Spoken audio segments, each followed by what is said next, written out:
Hello and welcome. In this presentation, I will detail a vulnerability assessment I performed on the Keyoptics 2 and Metasploitable 2 virtual machines.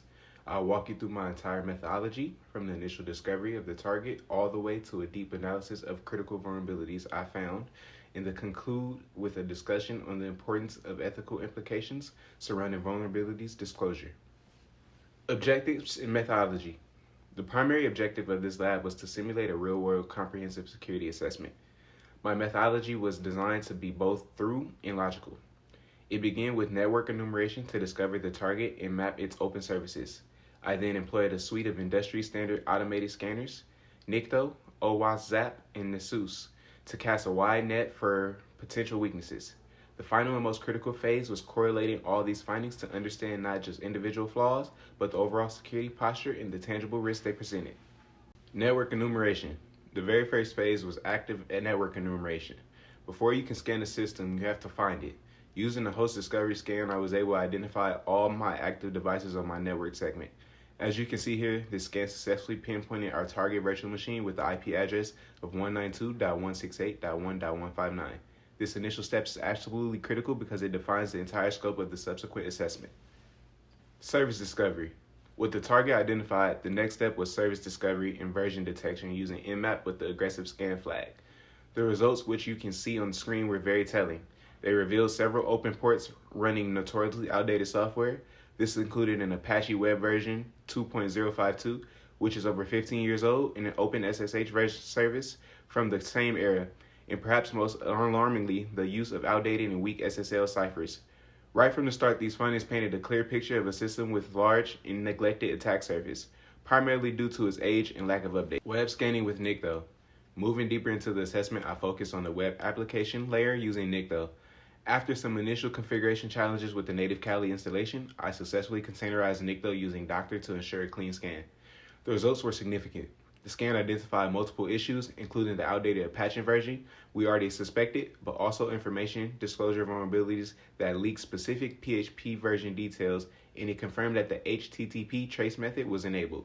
For context, the trace method can be used in cross-site tracing attacks to steal user cookies.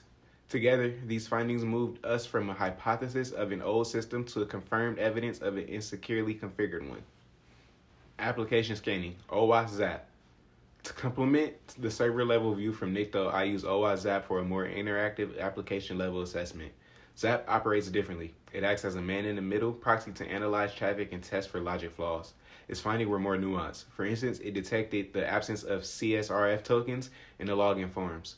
Without these tokens, an attacker could trick an authenticated user into unknowingly submit a state-changing request.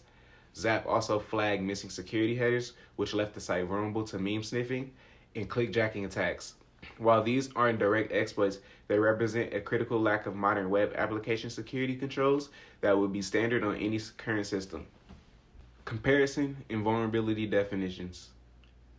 Using both NICTO and ZAP provides a powerful layer perspective to clarity. NICTO is a fast command line reconnaissance tool excellent for finding known severe level vulnerabilities and misconfigurations quickly. ZAP, on the other hand, is a full-feathered interactive testing environment designed for manual and automated discovery of application logic flaws. During these scans, we specifically hunt for vulnerabilities like CSRF or cross-site request forgery, which forces a logged-in user to execute unwanted actions on the web app they're authenticated to. We also look for XSS or cross-site scripting, which is a different class of attack that allows malicious actors to inject client-side script into web pages viewed by other users. Vulnerability scanning with Nessus.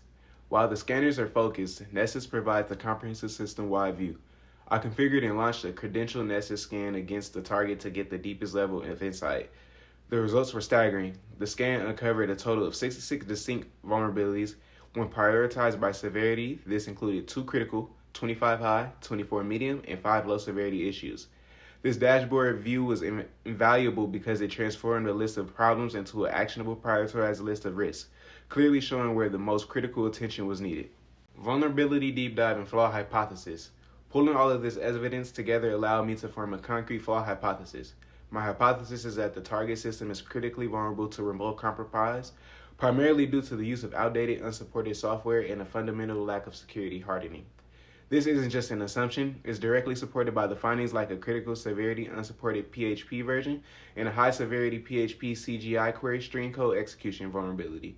The first means no security patches are available, and the second is a direct gateway for an attacker to run their own code on the server. These are minor configuration tweaks. They are foundational security failures that define the system risk level. Attack vectors and root causes analysis. Based on this hypothesis, the most probable attack vectors become clear. An attacker will almost certainly start by exploiting the PHP CGI code execution vulnerability to gain a remote shell on the system.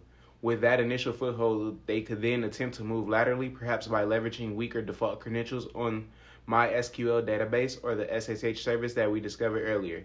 But to truly prevent these attacks, we have to look beyond the individual vulnerabilities to the root cause.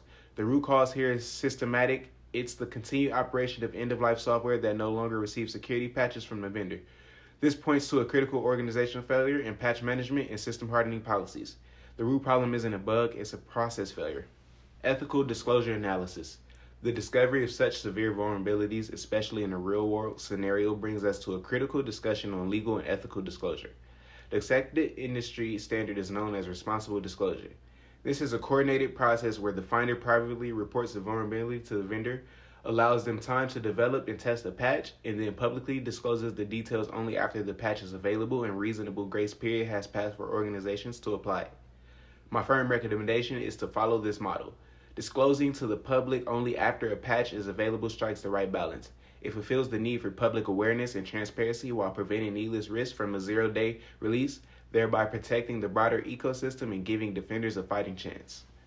In conclusion, this assessment clearly demonstrates the power of automated scanners as force multipliers for identifying a wide array of vulnerabilities efficiently. However, the most important takeaways is that the real value isn't the output of any single tool. The real value comes from the correlation of findings across tools like Nmap, Nikto, Zap, and Nessus to build a comprehensive and compelling attack narrative. Ultimately, moving beyond simply listing bugs to understanding the systematic root cause, like the use of unsupported software, is what allows security professionals to transition from finding problems to implementing effective long-term solutions. Thank you for your time.